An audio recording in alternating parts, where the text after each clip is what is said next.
So when it comes to Candace Owens, as I was saying, it's looking like she's having more issues. And now it was originally Candace Owens was focusing more on what was going on with Charlie Kirk and that whole situation and the investigation into his assassination. Now it's being alleged that Candace Owens may be under threat herself. It's alleged by Candace herself that someone has placed a hit on her. And we're going to hear it from Candace Owens here directly in a second. She also tweeted this morning. This is somewhat breaking news, if you would call it news, but an update from Candace Owens on what's going on. What did she have to say over on X? She says, our show will be off air this week for the entire week. As an update, both the White House and our counterterrorism agencies have confirmed receipts of what I reported publicly. Emmanuel Macron attempted to organize my assassination per a source close to the first couple. Also, I will again state that the French legionaries, hopefully I said that right, were involved in Charlie Kirk's assassination, but they did not act alone. So again, we've got accusations here coming out from Candace Owens. Is she going to bring the receipts? Will this be found out to be true? We'll have to wait and see. She says, for all of you who doubted my claims, you can now look to the President of the United States and our intelligence communities to issue a statement to confirm whether I am telling the truth. So Candace says, it's out of my hands. I reported what's going on, and we'll have to wait and see. Now, this was an interesting response to Candace Owens, and I think it's appropriate that she responded to this. This person says, Candace, receipt simply means someone opened an email and logged an online report, meaning that anybody can say, hey, I'm in fear of my life because I think XYZ person is trying to get me. So they say it does not confirm your claim, your source, or your interpretation. This is not how intelligence verification works, and you know it. If the President of the United States or any counterterrorism agency believed France had attempted to assassinate an American citizen, the response would not be silence from Washington and an Instagram story from you. It would be a diplomatic crisis, emergency briefings, and an immediate press conference from the State Department. Well, maybe. And for the record, not a single reputable source, journalist, agency, or government has corroborated even one detail of the story you're repeating. Not one. I mean, it's alleged that the government had involvement in this, so why would they do that? You can ask the government to confirm it, but you know they will not because there is nothing to confirm. Repeating it does not make it real, and silence does not make it true. Candace Owens says, why are you explaining English to me like I'm not a native speaker? I said what I meant. They confirmed receipts of my claims.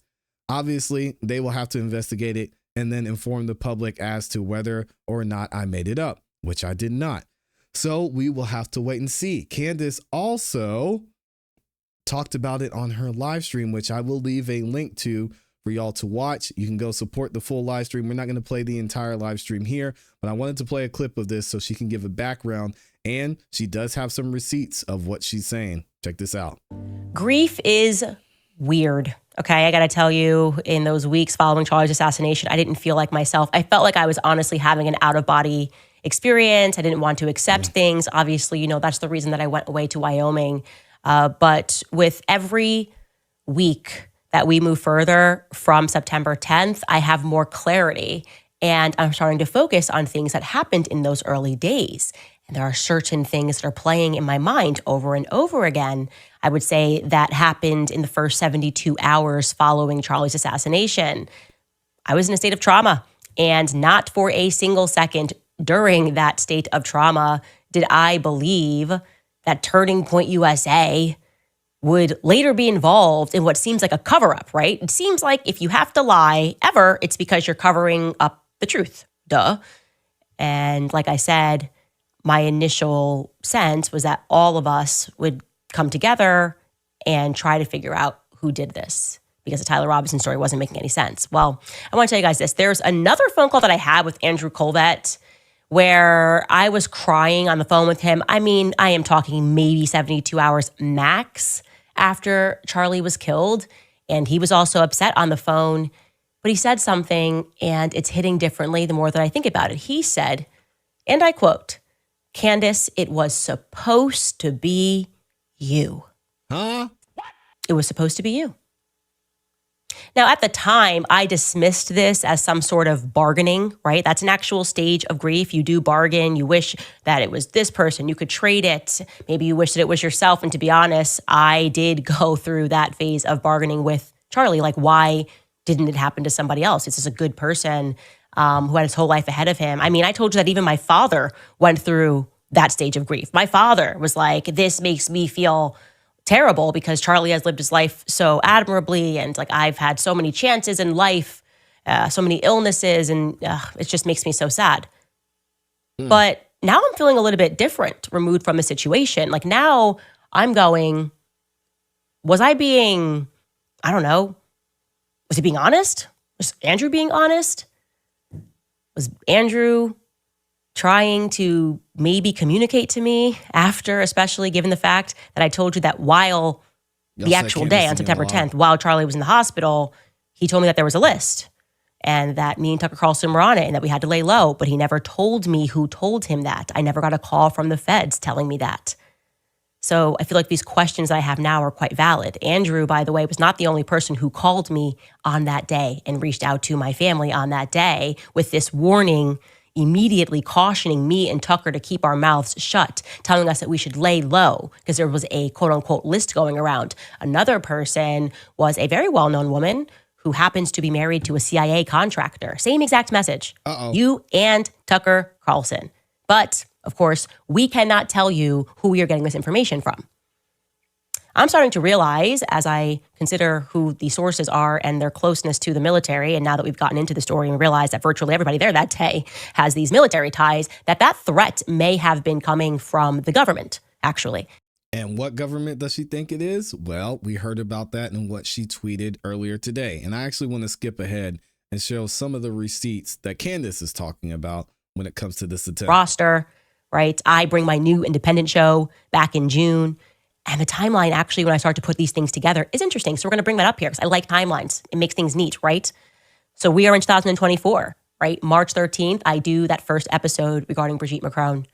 March 19th, just 6 days later, I'm fired from the Daily Wire. I thought it was 10. It's actually 6 days later I get fired from the Daily Wire. Crazy. Then in mid-November, I begin communicating with Xavier Poussard regarding the potential to interview him during an upcoming trip to London. Xavier Poussard is the person who wrote the Becoming Brigitte book. He has never been sued for defamation. And I was only going to interview him one time because he had never been on camera. And I thought that would be a great get. And I still believe that Brigitte Macron was born to a man named Jean-Michel Trogneau. Suddenly, on December 3rd, before I interview him, I receive the first ever cease and desist letter from Brigitte Macron and her lawyers. And the funny thing is, I didn't receive it. They sent it to a really strange inbox that was not monitored, right? This is on December 3rd. You can see, please see attached the time-sensitive legal correspondence sent on behalf of our clients, President Emmanuel Macron and Brigitte Macron. We urge... And if you're wondering who that is the First Lady of France, by the way. ...you to provide this correspondence to legal counsel promptly. They sent it to the Club Candace info. It was totally a random box sent it to, so we didn't get it. We go back to our timeline. That's December 3rd. And 7 days later is when it's announced that Satis, that's when it's publicly announced that Satis, that French company, has inked a deal in Wilmington, Delaware for a hangar. Okay? They're suddenly a French company, the CEO who knows Emmanuel Macron, we've confirmed that, decides they're going to sign a 2-year lease for an airport hangar to do what? To paint planes. I'm not kidding. Elsewhere in that article, it tells us that it's a French multinational company that specializes in the painting of aircrafts. And they plan to open for business in a hangar not far from Wilmington Airport come the new year. So in 2025, this is going to be their hangar. Okay, interesting. Back to our timeline. That is publicly announced on December 10th. And then on December 18th, Tom Clare sends another follow-up email regarding the cease and desist. And again, I don't receive it because he's sending it to this random box. I am forever thinking in my brain now, what if I had received it? I would have been spooked. I would have thought that they were monitoring communications between me and Xavier Poussard, the obvious answer, because I hadn't been speaking about Brigitte Macron on my podcast. So what was up with the cease and desist?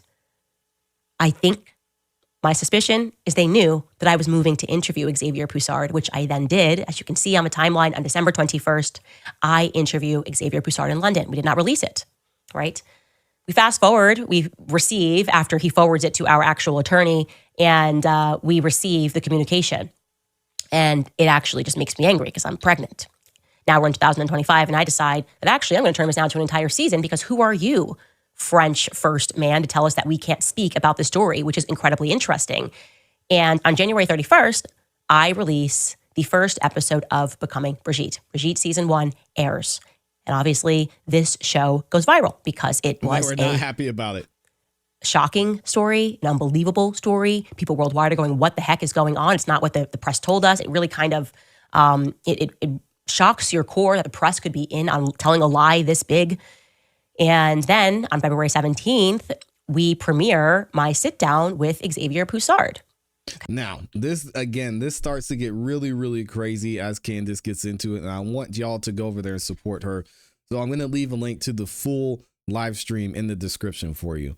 But then it gets into what happened with the defamation lawsuit, Candace Owens going back and forth with the first lady.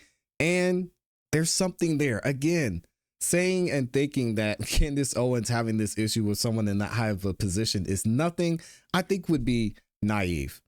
How deep does that go? We're going to have to find out. Let me know what y'all think in the comments in the chat. We're going to stay up to date on this. Hopefully Candace Owens stays safe and this entire assassination issue just is unfounded. That's all we can pray for, because I don't think anybody else needs to die here. Let me know what y'all